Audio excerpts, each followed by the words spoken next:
When you think of what it takes to construct an efficient transportation system, you can easily find yourself being overwhelmed at the sheer number of important factors to consider. City planners and architects always seem to have their hands full, requiring them to constantly think asymmetrically to not only navigate the intricacies of their profession, but to consider things like, how do we move large groups of people in the most efficient manner?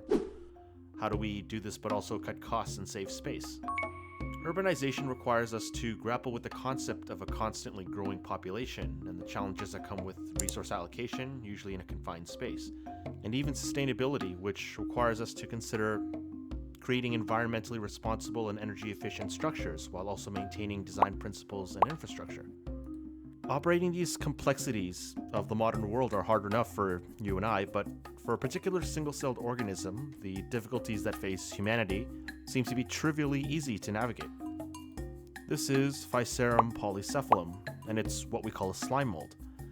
Slime molds, even among what we consider to be living things in the world of biology, is its own special brand of weird. We can find more about this by looking at the branches on a phylogenetic tree. If you've ever studied a biology course before, you'll recognize the familiar orientation.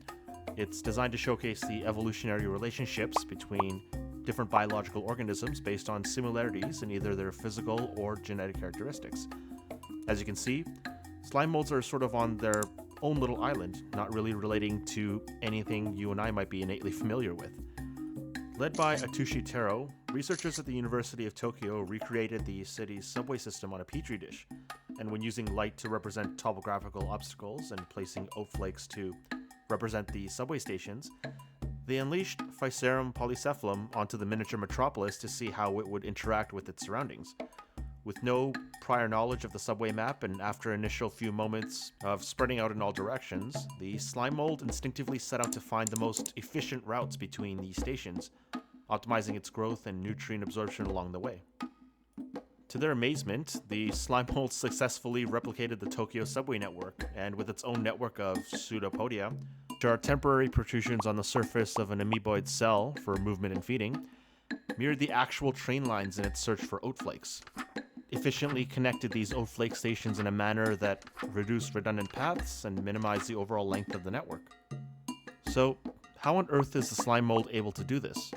First, slime molds are multinucleated, which means that it has several of these floating nuclei around the cytoplasm. This happens because it undergoes a cell division process called plasmodial division, which is a fancy way of saying the organism's cytoplasm undergoes multiple rounds of nuclear division without the cell itself multiplying. Also, when these slime molds are searching for food, they send out these tendrils in all directions.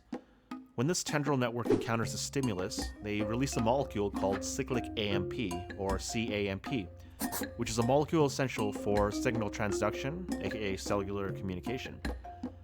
Now, CAMP isn't unique to slime molds or anything. In fact, you and I use CAMP as a signal in our cells to do things like transport adrenaline and regulate gene transcription.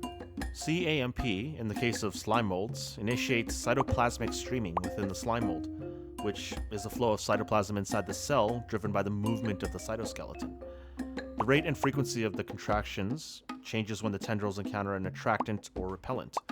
When an attractant is found, like those oats in the Tokyo subway experiment, the rate increases, sending more cytoplasm into the tendril to capitalize on the nutrients and send it back throughout the body of the slime mold, which then causes the tendrils to grow. The opposite happens when a repellent like sunlight is located or an area with no nutrients is found. The tendrils retract until they disappear completely. By moving towards the stimulus and away from the repellents, the slime mold eventually configures itself in the most optimized pathway possible, which just so happens to also mirror the complex Tokyo subway system. But what does this mean in terms of a real-world application? Biological optimization could be applied to things like GPS, finding the most efficient and optimal path possible, water pipes, delivery food routes, lost hikers, search engine optimization. And that's what makes this so interesting. Biomimicry is incredibly exciting, and the application of something so organic into real-world applications is not only innovative, but also life-changing. Ever find yourself sitting in traffic thinking, I wish the city had thought of something more efficient? Because the slime mold certainly